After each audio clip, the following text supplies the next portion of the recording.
I was considering doing a best and worst film list. Unfortunately, due to financial issues, I didn't see as many films this year as last, so it wouldn't make any sense for me to make a best and worst list. But since I never got around to it last year, this is what my top 10 list was then.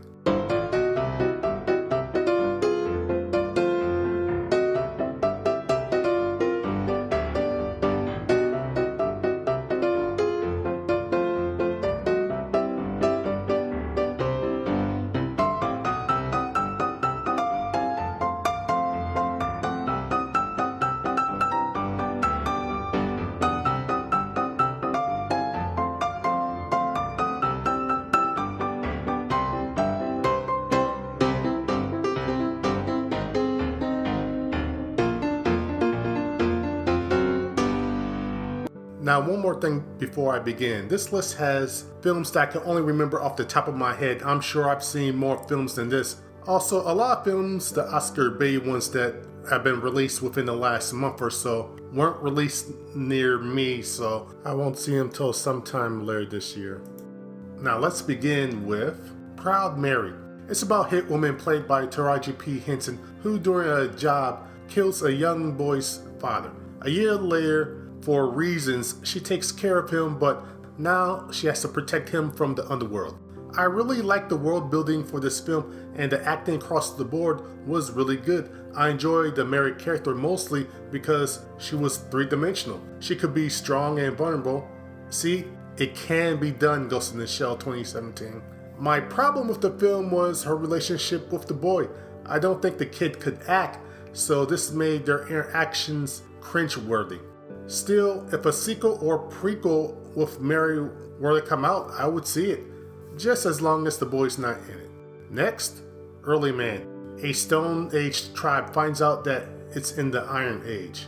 Soccer and wackiness ensues. I've always liked Aardman's animations design. It's the total polar opposite of the creepy aesthetic that the few stop-motion animation studios today use. There's also always a sense of fun and great energy in their films. I went to see this film for two reasons. One, to get the taste of GoBot's Battle of the Rock Lords out of my mouth, and two, to support it because I know that no one else will.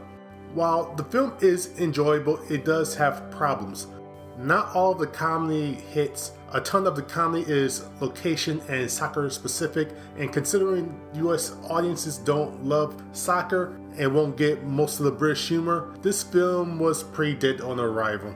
I would be worried about Aardman in general, but fortunately their next film is going to be a sequel to Shaun the Sheep. It's going to be called Farmageddon, a Shaun the Sheep movie, and it comes out later this year.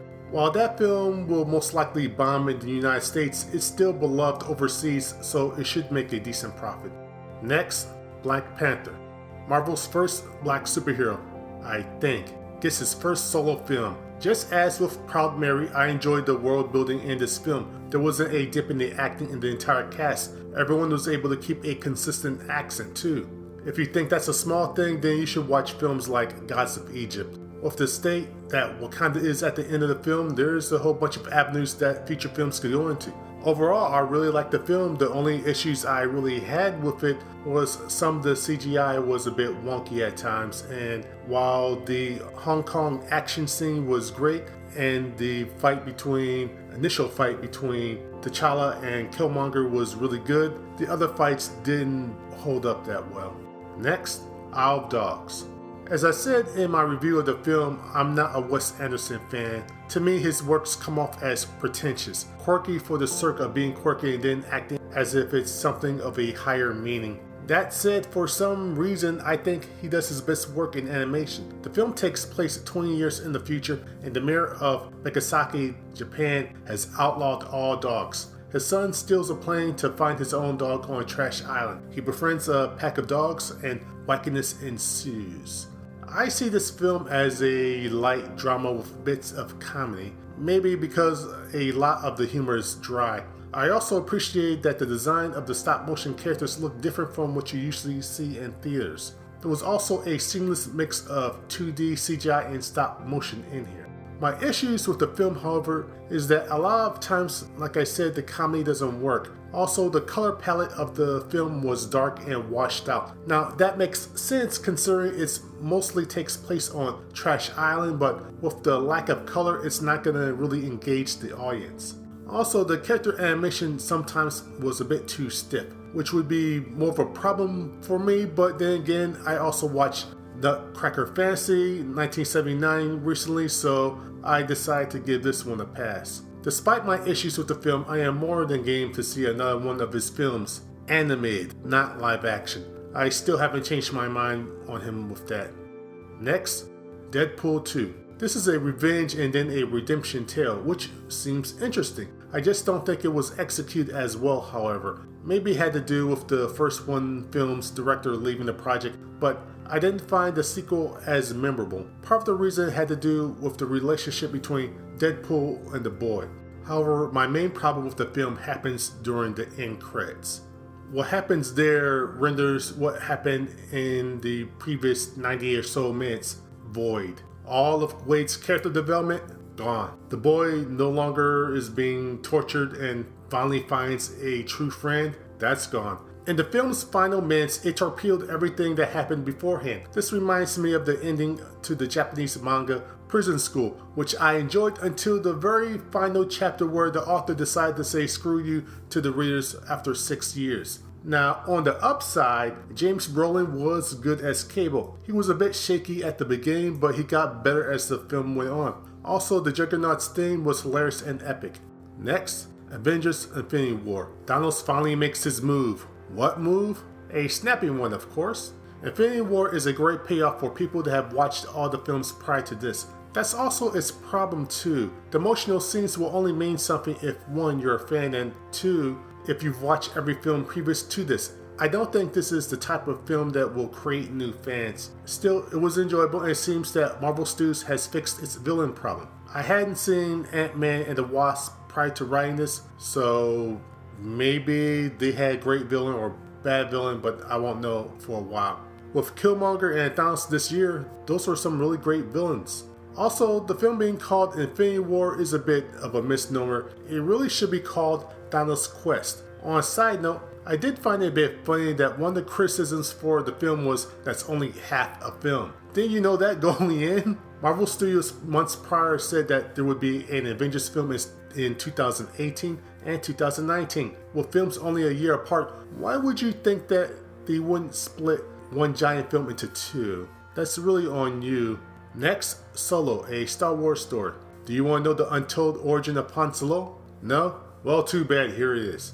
I really don't understand all the hate the film got. I'm sure part of it had to do because of the residue left over by Star Wars The Last Jedi, which isn't as bad as people think, but that's a topic for another day. While I didn't think it was great, I did find it enjoyable. With the exception of Emilia Clarke, everyone acted good. I'm starting to think that she really isn't a good actress, seeing as the only time that she is in Game of Thrones. I guess they just cover up for her weaknesses. As far as the female droid, she's a missed opportunity. The Star Wars universe is filled with a ton of sassy droids, however, unlike her, they were actually helpful. I would be fine with her rebellious personality if she did more than just cause trouble that she did in the second act.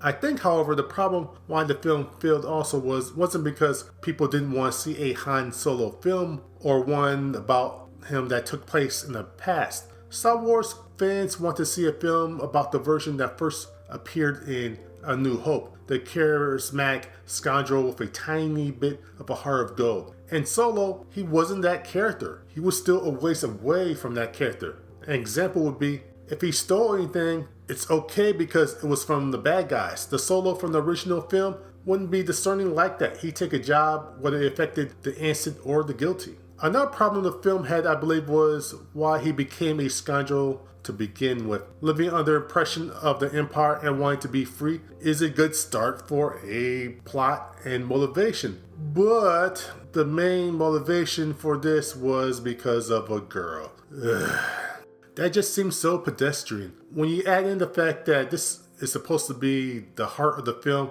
and that Emilia Clarke can't act, then yeah, the film is going to have problems. Behind the scenes drama affected this too because practically the entire film had to be reshot with a new director. And you really see that because there are certain things about the film that seem to be just put in there randomly just to see if it'll stick. An example would be Darth Maul. With that all being said, I didn't find anything hateable in it. It's a C+ film. If any positive can come out of it, then maybe Disney won't have Lucasfilm make so many Star Wars films to the point that people get tired of it. And based on what Disney CEO Bob Iger said a few months ago, that seems to be the case. Next, Teen Titans Go to the Movies.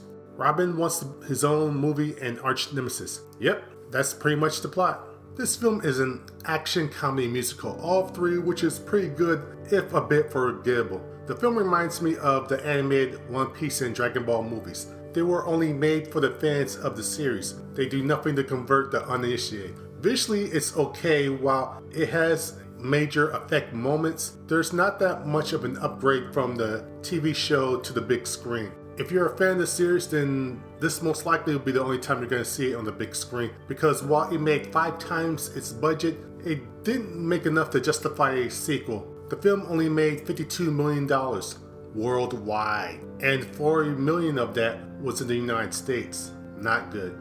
Next, Smallfoot.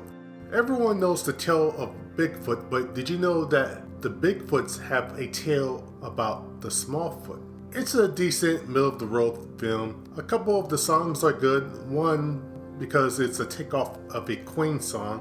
One because it's a takeoff of a Queen's song. Now, the reason I went to see this film was because certain animation reviewers that I follow have been talking about the themes that this film touches on. There's a song called Let It Lie that touches on those themes and should be nominated for many awards with how good it is and how thought-provoking it is. Maybe I'll do an animation analysis on that in the future.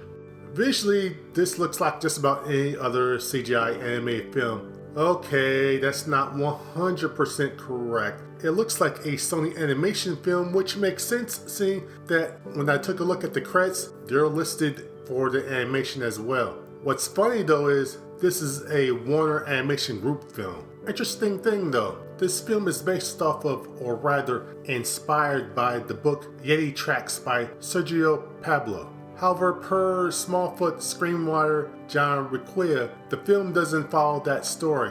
Yes, because why would you follow the story of your source material? Next, Venom. Based on the, I'll say inspired by the Marvel Comics character.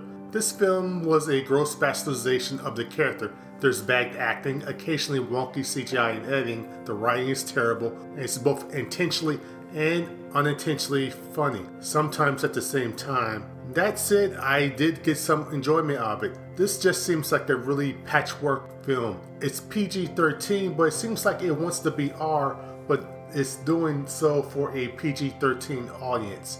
Now, while the acting is horrible, the interactions between A. Brock and Venom were funny. It also has Woody Harrelson in either the best or worst Ronald McDonald wig I've ever seen. Now, despite what the different ratings aggregators and critics say, the general public did enjoy the film. Maybe they partly enjoy it because they incorrectly believe that this takes place in the MCU. It doesn't. It takes place somewhere totally different. It seems despite the behind-the-scenes drama, Sony succeeded with the film by failing. Because of this, we're most likely going to see Spider-Man's last appearance in the MCU next year in Spider-Man Far From Home. Or maybe not.